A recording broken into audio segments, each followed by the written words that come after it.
l'arbre devenu vieux. C'était un beau être. Il voûtait sa cime dans les bleus fluides et, tel qu'un chêne saint, datait de l'ère auguste des druides. Des sublimes illusions, Jacob, Joseph, élus étranges, auraient peuplé de visions cet arbre aux échelles sans ange. De ses grands bras croisant le ciel, d'enchevêtrement fantastique, Martinus, ce fils d'Ézéchiel, eût fait des batailles mystiques. Sur la Seine, près de Marly, planait son envergure énorme. Le temps l'avait nommé Sully, prenant un être pour énorme. Se recueillant, les voyageurs baissaient la voix sous son dais sombre. Les bateliers et les nageurs craignaient l'eau glissant à son ombre. Sur son noir branchage, alangui par les ans, les tares, les plaies, la grive avait greffé le gui en bouquet vert à blanche baie. De son vaste chef éploré tombait, accablement de l'âge, autour d'un fût décoloré comme des larmes de feuillage. Ses larges flancs cicatrisés, en lignes sévères, arides, de la foudre aux traits ardoisés, montraient les verticales rides. Dans l'épaisseur de son bois creux, au seuil de sa taille géante, s'ouvrait, repère dangereux, une crypte obscure, béante. Là, de frelons velus, hardis, une insolente myriade bourdonnait, où veilla jadis la fidèle Amadriade. Là, vrillent tenaces, les vers, déblayant leurs fines striures, tamisaient, dans les longs hivers, une montagne de sciure. Ses racines, serpents noueux, crispés en de sinistres formes, au versant du talus boueux, s'écartelaient en bondiformes. De loin, sur le pâle horizon, comme un titanique fantôme, de son opaque frondaison, s'arrondissait l'immense dôme. En débordant ce spectre obscur, à l'heure où le grand-duc pérore, la lune, déjà d'un rond pur, sortait d'une seconde aurore. Sur ce fait, aimé des brouillards, maintes hordes tourbillonnantes décrivaient, essaim babillard, un nimbe d'ailes frissonnantes. Puis, au cœur de l'ombrage épais, que nulle tempête n'effraie, à petits bruits plongeant en paix, s'endormaient au cri de leurs frais. Dès qu'au guéret sifflant l'éveil, sautait la fringante alouette, le premier éclat du soleil dorait sa calme silhouette. Et cependant, pour compléter ce fier colosse millénaire, il eût fallu le transplanter en un désert imaginaire. Le voir seul, unique, isolé, dans la plaine rase et livide, secouant son front désolé sur le morne infini du vide, mais symétriquement taillé par le soc qui trace et cultive des alentours trop travaillés, mais alliés à sa perspective. Puis l'écho discorde, les clameurs du gouffre au bruit, la folie, lassait d'éternelles rumeurs, sa constante mélancolie. J'aime les vieux arbres, je sens, comme les inventeurs de fables, qu'ils ont, pour amortir les sens, des secrets divins, ineffables, qu'il fait bon vivre à leur fraîcheur, dans leur pénombre inspiratrice, hanter leur silence prêcheur, leur sérénité bienfaitrice. J'aime surtout, loin du tyran, que l'esclave nomme le monde, ce sympathique vétéran, que nulle contrainte n'émonde. La tempe nue, ouverte au vent, qui souffle la vie et la force. Ô liberté, j'allais, souvent, philosopher sur son écorce. Et dans sa paix ensevelie, durant de secrètes semaines, goûter un vrai bonheur, l'oubli des agitations humaines. Or, un soir d'octobre attardé, sous le cintre ombreux de son arche, j'entendis, poids mille en gardé, se lamenter le patriarche. J'écoutai, pour y compatir, affectueux dépositaire, la longue douleur du martyr, tombé dans la nuit solitaire. Le fleuve attendri modérait les ressacs du courant rapide, et l'accent du être vibrait dans la tranquillité limpide.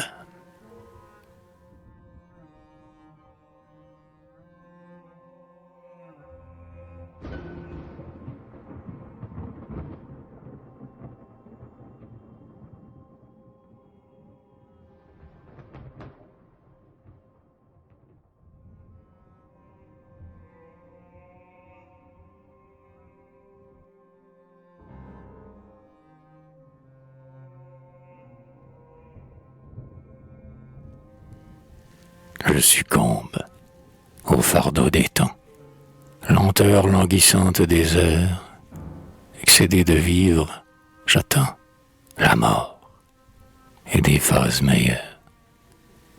L'homme éphémère ne sait pas, si prompte est pour lui la sentence, ce qu'enferme dans leur compas 10 siècles de stable existence. Dans ces inférieurs séjours, subir, minute par minute, plus de 3 millions de jours. Quelle incommensurable lutte! Et sans cesse, et fatalement, au même poste, sentinelle, qu'on oublie indéfiniment, immuable, presque éternel. Consigne d'immobilité qu'un ordre latent, despotique, maintient à perpétuité dans un cercle égal, identique. Quand viendrez-vous me relever, créateur des forêts vibrantes? Quand pourrai-je me retrouver, libre, au sein des sèves errantes? Sous mes rameaux, depuis 1000 ans, mutilés par d'âpres corvées, les éperviers et les milans ont dévoré tant de couvées. Tant de bourgeons, flétris au froid, dont rougissent mes tendres pouces, ont engraissé l'humus qui croît sous leur monceau fourré de mousse. Je résiste seul. Et pourquoi? Impitoyable fantaisie, dure caprice du maître, loi qui m'épuise et me rassasie. J'endure par ta volonté, dispensateur inexorable, l'énervante uniformité des mots le plus intolérable. Encore si le calme, ce bien, aidant à porter l'esclavage, apaiser mes douleurs, mais rien ne fléchit ce concert sauvage. En juillet, pendant les ardeurs d'une cuisante canicule, par leurs agaçantes strideurs, de l'aube jusqu'au crépuscule, les aigres cigales, sans fin, crécelles, criardes, aigus, assourdissent les trois ravins, où montent les grandes ciguës. Après leur sabbat, le grillon, froissant 2 élytres bruyantes, entonne un perçant carillon de strette sèche et fuyante. Dès qu'ayant tiré le verrou, l'humble ménageur tisonne, des brins nocturnes, du hibou, la note comme un glas résonne. Les vers reptiles entassés, troupes rivales, tapageuses, coassent à fleur des fossés, plein de flaques marécageuses. Puis le coq vaniteux, dispo, s'égosille avec violence. Jamais un soupir de repos, jamais un éclair de silence. Que faire? Observer? regardez, mais renaissant de paradis, ce théâtre usé va garder sa vieille et fade comédie. Résigné, j'écoute, je vois. Le long spectacle auquel j'assiste est, recommençant chaque fois, semblable depuis que j'existe. Que dis-je? Autrefois, fleur au front, la jeunesse, gaieté champêtre, autour de moi dansait en rond. On ne danse plus sous les hêtres. Un jour, ici, belle d'effroi, échappée aux fêtes d'Asnières, Fontange, fuyant le grand roi, vint agenouiller ses prières. Il n'est plus de royal amant, ni de duchesse amoureuse. Il est perdu le mot charmant, qui étouffait nos ombres heureuses. Témoin de prompts engagements, scellés de promesses peu franches, j'ai compté plus de 20 serments, qu'il n'y ait de feuilles à mes branches. Sur mon épiderme discret, que d'espérances enchantées ont gravé l'éternel secret des jeunes flammes tourmentées. Souvent d'un amer repentir, peine des ingrats ignorés, j'entendais bientôt retentir ces pelouses décolorées. Les échos s'unissaient en chœur, habitués au triste thème. Nous savons ces romans par cœur, l'épilogue est toujours le même. Mieux nous plaît le gai son de l'or, quand le receleur ou l'avare enfouissent leur blond trésor, tremblant et furtif. C'est plus rare. Et les forfaits. J'ai conservé le secret de la sépulture, du passant tardif, achevé dans quelque tragique aventure. Et les duels, je suis loué pour chaque rencontre fougueuse, l'acier pénétrant à clouer, des seins nus sur ma peau rugueuse. Des mourants les râles éteints passent dans mes songes sans trêve, de leur sang mes éclats sont teints, leur âme a monté dans ma sève. Et vous, effroi soudain surgit, remous des discordes civiles, essuyant nos bords rougis, l'écume sanglante des villes. Ah, que de fois épouvantés par les terribles représailles, de pâles vaincus rejetés, de Saint-Cloud, Paris ou Versailles, accoururent, bleus de frissons, les pieds saignant dans leurs chaussures, et tendres au ras de ces buissons, leurs corps épuisés de blessures. Les grêles du plomb assassin, les hurlements de la furie, l'appel lugubre du tocsin, l'éclat sourd de l'artillerie. Ces bruits meurtriers, adieu, ces tableaux souillés d'agonie, pour jamais, présents à mes yeux, font mes tristesses infinies. Même sous un ciel consolé, leur épouvante me torture. Les hommes pervers m'ont troublé, la paix sainte de la nature. La terre parut éperdue, la placidité de ses charmes, et dans ce grand deuil répandu, coulent ces invisibles larmes.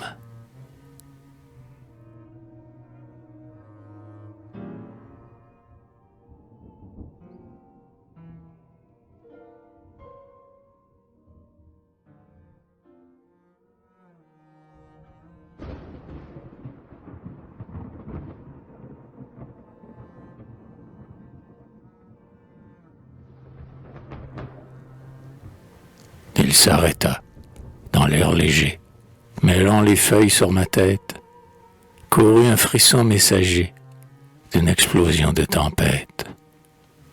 Pourtant, le firmament serein resplendissait d'azur tranquille.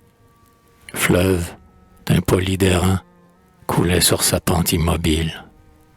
Mais, d'un immaîtrisable effort, ce calme avait la prescience. Le vieux être reprit, plus fort, désespéré de patience.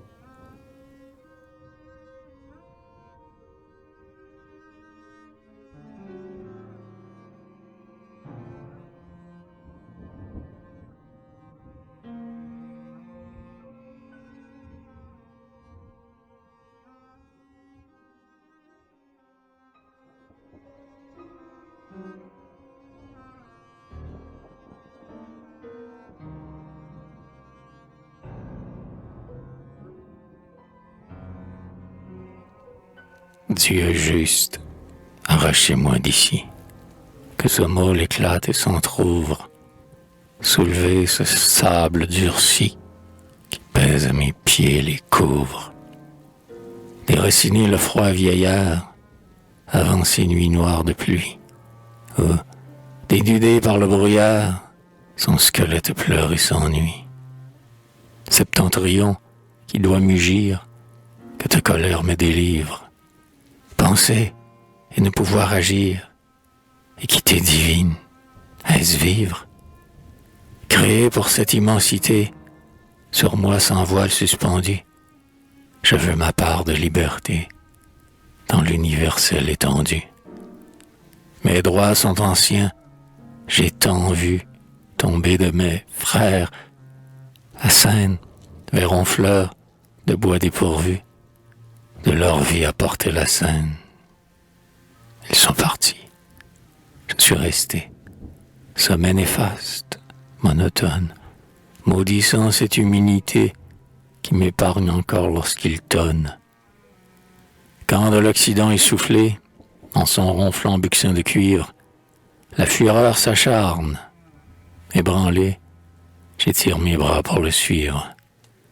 Je voudrais devancer le vol, du vent chasser des antipodes, et ne sais bouger de ce sol où végètent ces lycopodes. Je voudrais, étreignant les flancs, du véloce ouragan qui passe, sillonner de tisons sifflants, l'atmosphère embrasant l'espace. Ou, tel que la vapeur qui fond, dans l'étendue avide éclair, plongé sous l'horizon profond, d'où vient le rayon qui m'éclaire. Aller droit vers l'orbe inconnu, et, d'une aile persévérante, fendre l'air libre et continu, avec l'hirondelle immigrante. Non, inébranlable, plié, sous le poids augmentant des âges, je vois, à ma glèbe liée, ces sempiternels paysages. Mes longues racines, ces fers, m'enchaînant, forçats de naissance, jusqu'à la voûte des enfers, rive ma captive croissance. Au moins, plus heureuse que moi, livrée à la brise frivole, dans un facile et simple émoi, ma feuille distraite s'envole. La vague, à mes pieds s'emparant, de sa dépouille riveraine, jusqu'à la mer, l'y préparant, la berce, l'amuse et l'entraîne. Par son frais cristal aimanté, le saule, flexible d'allure, trempe dans le bain convoité sa miroitante chevelure. La salicaire, se penchant, mouille au flux son rose pétale. Moi, que l'été va desséchant, j'aperçois l'eau comme tantale. Le balai, sonnant que d'en haut, j'insultais d'un mépris superbe, usant l'existence d'assaut, en 10 journées et meurt sur l'herbe. Chaque automne son disque d'or ressuscite après la ramée, pour mourir et renaître encore, que le géant n'est-il pygmée? Mon tronc, de fatigue entr'ouvert, rongé par les grimpeurs voraces, troué par le bec du pivert, de 20 tourments porte les traces. Ruineuse activité, tournoi d'incessante visite, je nourris dans mes cavités un peuple de vils parasites. Qui compterait mes ennemis? Les rats armés de crocs et d'ongles, les sauriens gris, les fourmis, les lombrics, les tarets, les strongles, les chenilles, les hannetons, larvés dans mes molles artères, les guêpes, les mouches, les thons, d'innombrables coléoptères. L'enfant cruel, le braconnier, jonc qui me crible, qui me cingle, mieux vaudrait le bûcher dernier que ces lentes pointes d'épingle.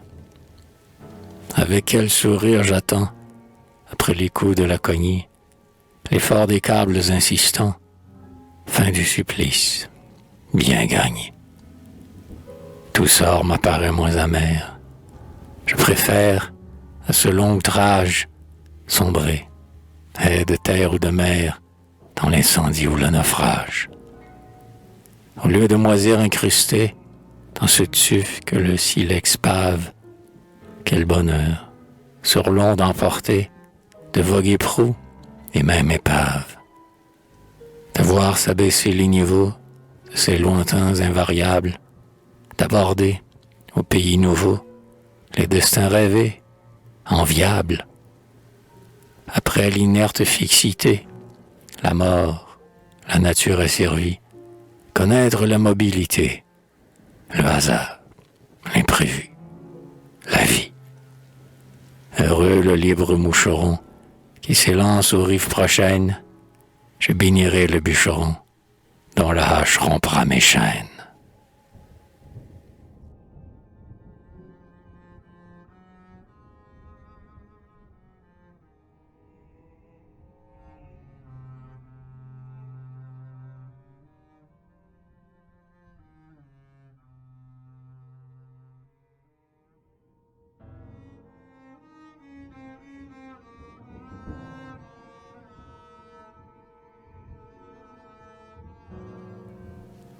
La voix se tue dans l'air altier, l'insensibilité du marbre, l'égoïsme du globe entier accueille les plaintes de l'arbre.